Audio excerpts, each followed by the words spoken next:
Good evening, everyone.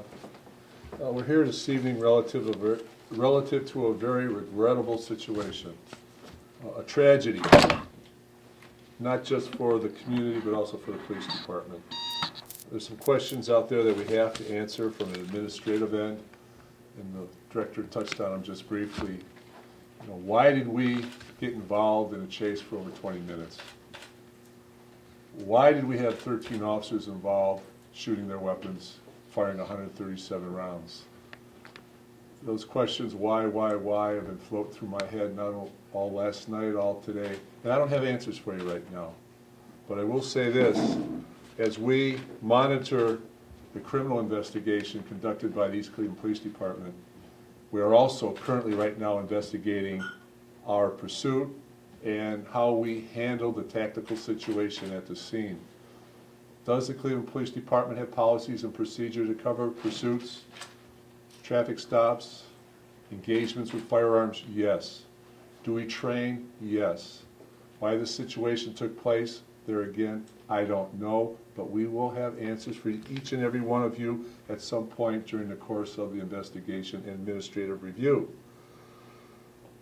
It's really with a heavy heart. This is really, I can't tell you how much this hurts the Cleveland Division of Police. We work so hard. We work so hard to make things good. And something like this, I'm not saying it makes it bad because the investigation isn't completed yet, but it's a real challenge for us.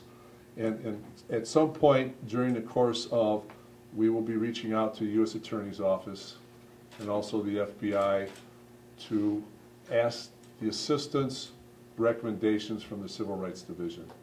Why are we doing that? Because it's the right thing to do, to ensure that we cover all our bases and we provide support not only for our police officers but also for the community.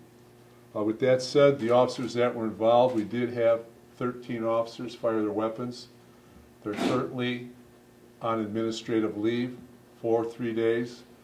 They will come back to the division in a restricted duty status, and they will be in our wellness program. And they will stay in our wellness program pretty much throughout the investigation and until they can get through the medical doctor, et cetera, et cetera.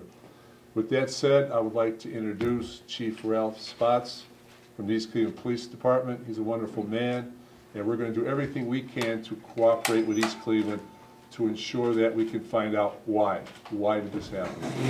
So, Chief Spotts, if you would, please. Thank you, Chief. Basically, everything that the Chief and the Safety Director said, we're going to be conducting the investigation. We expect it to take quite a bit of time. We've already got the help of BCI and also be seeking help from the Sheriff's Department, along with everything that Cleveland Police Department is doing. As I stated, it is a very unfortunate incident. It happened at a time that none of the East Cleveland police officers were on the scene at the time. However, again, we have a lot of information to seek through, and we're going to do that. And again, I want everybody to be a little patient because it is going to take quite a bit of time. Is there any questions? So there was no gun that the suspects had in the vehicle? Sir, I would defer that to Chief Spotts because his department is doing the investigation, Chief. About 5 o'clock, the county coroners, the medical staff removed the bodies from the vehicle. They searched the vehicle, and there was no weapon found in the vehicle. Was there any indication that there was a gun in the vehicle, or was there any indication that there never was one? At this time, all we could tell you is there was no gun found at the end of the situation. Initially, it was thought that a weapon was fired out of that out of that car that initiated the entire chase. There was traffic over the radio that we're going through that it's possible that a weapon was seen. It's possible the weapon was thrown from the car. So we really have a lot of investigating to do and a lot of people to talk to. Were there shell casings found in the car? There were no shell casings found in the car, no. We have a question. In the middle of the incident last night, there's some police radio traffic where an officer says, quote, It was a pop can in his hand, not a gun, Sarge. Does anybody have any context on that? I know it's early in the investigation.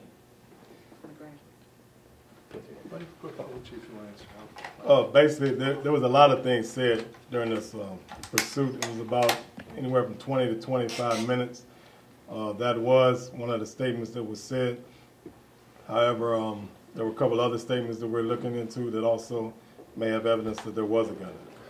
So what specifically prompted the shooting? Apparently 13 officers felt that they needed to shoot. What prompted all of them to shoot?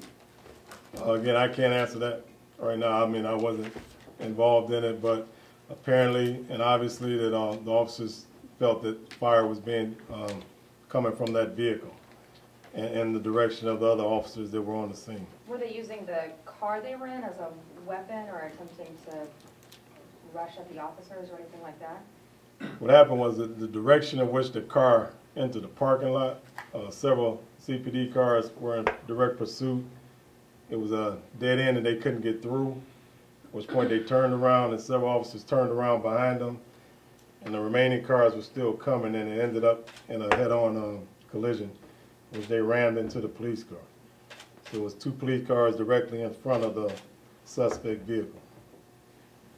Would you all be able to tell us any more about how this started at the Justice Center? The information we again received was that an officer was working on his vehicle, his unit, and they heard a car rev up past them.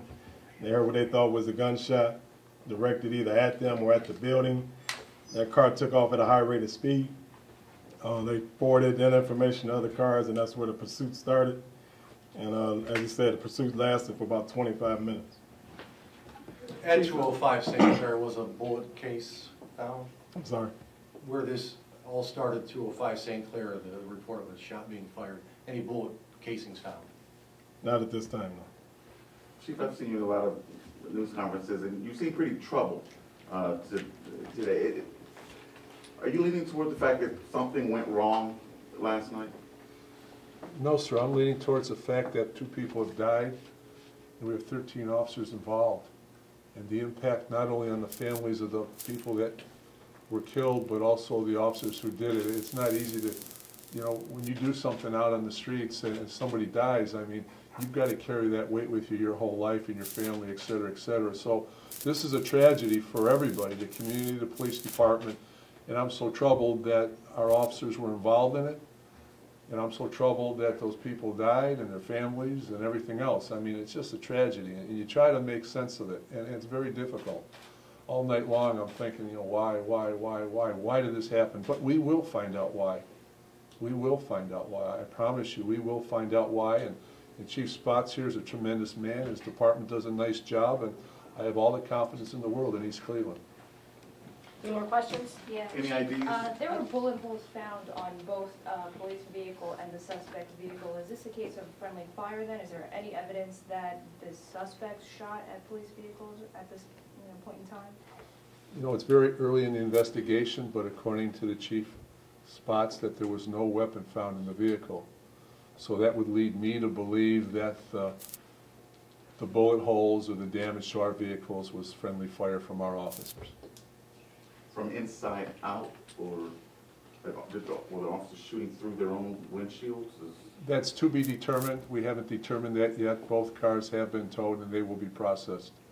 The police vehicles will. We'll process everything and we'll find out exactly what happened. We'll put all the pieces together and hopefully we'll be able to have somewhat an understanding how this tragedy took place. Somewhat. I mean, we'll never fully understand how something so bad could happen.